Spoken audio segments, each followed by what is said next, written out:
как ми гледа, днес ще прави торта от нулата, защото утре ще имам гости, за да отпразнуваме рожденият ми ден. Винаги до сега съм използвала готови блатове за торта. Нямам си представа защо не съм се наемала да печа блатове за торта, защото не са нещо трудно. Надявам се. По рецептата ни са трудни, ама дали реално са трудни, ще разберем заедно. Така, първото нещо, което трябва да направя всъщност е да направя самите блатове, поради проста причина, че трябва да изтинат преди да правя торта. Искам да я направя днес тортата, за да може до утре да си поеме всичко, какво трябва да си поема и да не е суха като хляб, примерно казва. Хляба не е сух. Разбирате какво искам да е. А като сух хляб.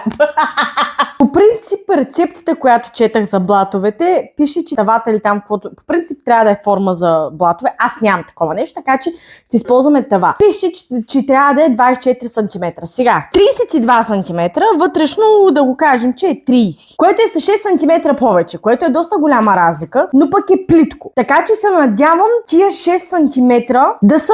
Разбирате ли ма какво искам да кажа? Да, надявам се да ме разбират. Аз не разбирам себе си, вие ако ме разбирате, ще е много добре. Тъй като аз, по моето изчисление, едно такова няма да ми стигне, затова ще направя две, но ще ги направя две отделно. В смисъл такъв, че. Защото си нямам представа как да преценя после колко точно е половината от сместа, затова просто ще ги направя два пъти сместа. Първото нещо, което трябва да направя е да щукам 4 яйца. Това поне съм добра. И тук ще осъзнах, че нямам клечки за зъби, за да проверя дали всъщност са готови или не. Трябва да ходя до магазина. Днес за четвърти път. Няма проблем. Има ли шанс да ни се получат нещата? Абсолютно да. Ще се молим. По моята логика, колкото по-добре са разбити яйцата, има въздух в тях, толкова по-пухкава ще стане тортата. Може и да греша. Тъй като забравих, трябва да проверя какво пише в рецептата.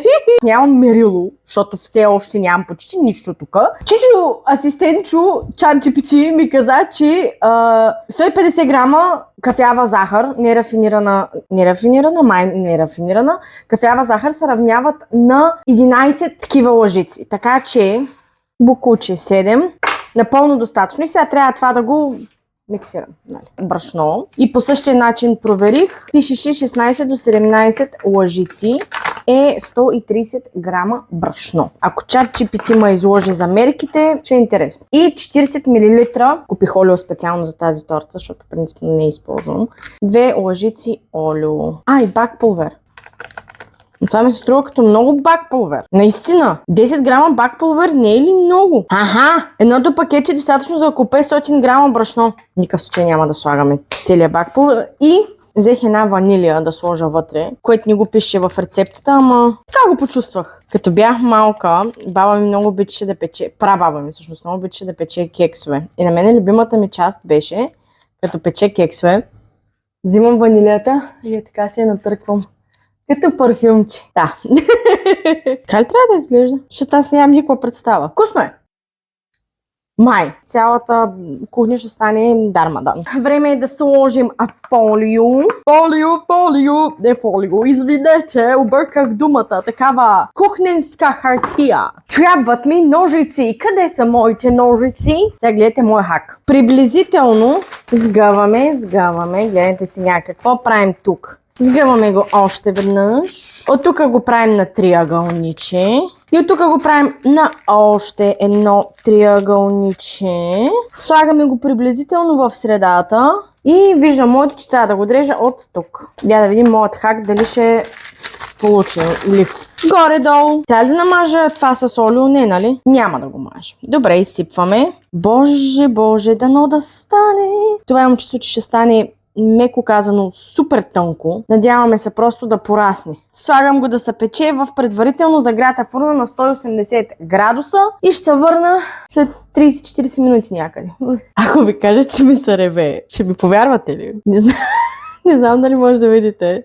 То е толкова тънко. В смисъл, това е един блат. Ще трябва да е само с 2 блата. Лошо ми. Мисля, че станаха. Май ще разберем като я ядем, но в момента са в фризера малко да се охладят. Продължаваме с сагата с тази торта. В момента тортата е в фризера. Добре. Изобщо не е зле. Можеше да е много по-зле. Не знам откъде повече на това, но можеше. Имаме отново тази купа. Такива, как се наричат? Сметани. Тези две сметани малко ма съмняват. Не малко, много ма съмняват. Колко излиза като количество? Нищо не се знае. Нищо не се знае.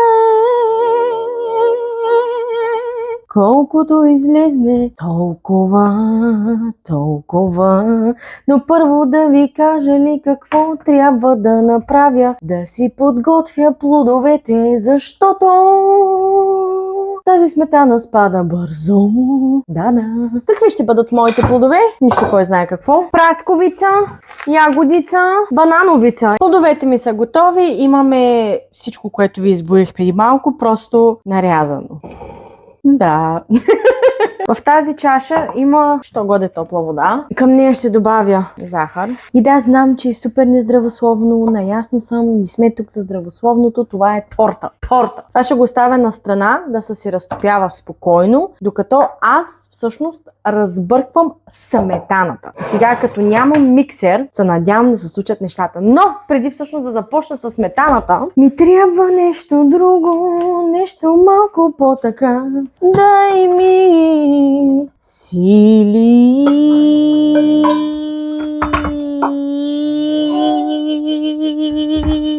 Пълна тази тенджера с вода и я слагам на котлонът. Сега да видим как се включва котлона. Взимам това по принцип за кафе. Мисля, че ще е по-добре да го нарежа този шоколад. Млечен и половин тъмен шоколад, за да не е прекалено сладко, защото това изглеждаше много по-лесно, отколкото всъщност ще го по някакъв внимателен начин добавя към това. Ето това канче, го слагам вътре в тенджерата и просто чакам. Кой шоколад дали ще е достатъчен? Достатъчен. Телефона, стената, всичкото стана в сметана. Шоколадът ми е абсолютно изцяло разтопен. Сега ще го добавя към сметаната.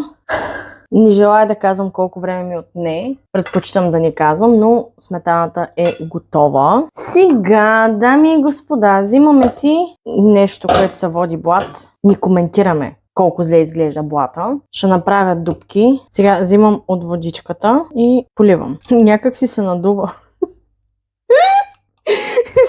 Сега реши блата ми, че трябва да се надува.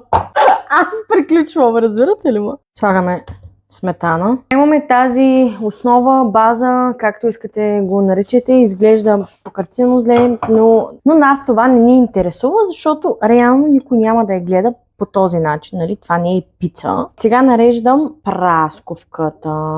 След като съм наредила прасковата, почвам да нареждам банан. И сега нареждам ягода. Това нещо го мушкам в хладилника да постегне, докато отида до магазина и купя още сметана, защото тази сметана ми стигна само за този блат. Отивам до магазина, няма проблем. Връщам се от магазина, дъжд ма пере. Магазина е под комплекса. В смисъл, излизаш от входа, вървиш 20 крачки и си до магазина. В момента пере жесток дъжд вънка. Аз ли нещо, времето ли нещо, късмета ли ми нещо, не мога разбера. Иначе взех една голяма сметана и една малка сметана. Умръзна ми, днеска за 4-5 път ходя до магазина вече. Значи кой каквото си иска да ми говори, марката си е марка. Взех това на Пилус, бърках 40 минути. Първо. Второ, тези двете излезна за един слой, един такова. Мегле. Аз по принцип винаги използвам мегле, но в Lidl не видях мегле, затова взех на тия Пилус. Иначе принцип използвам мегле. Взех едно голямо, едно малко. Това е 500-700 мл. Първо, че ми отне 15 минути, не повече. Оттам нататъка има ли нужда да говоря? Слагам сметана отгоре. Те се мърдат тези плодове. Мърдат се и ми дигат нервата.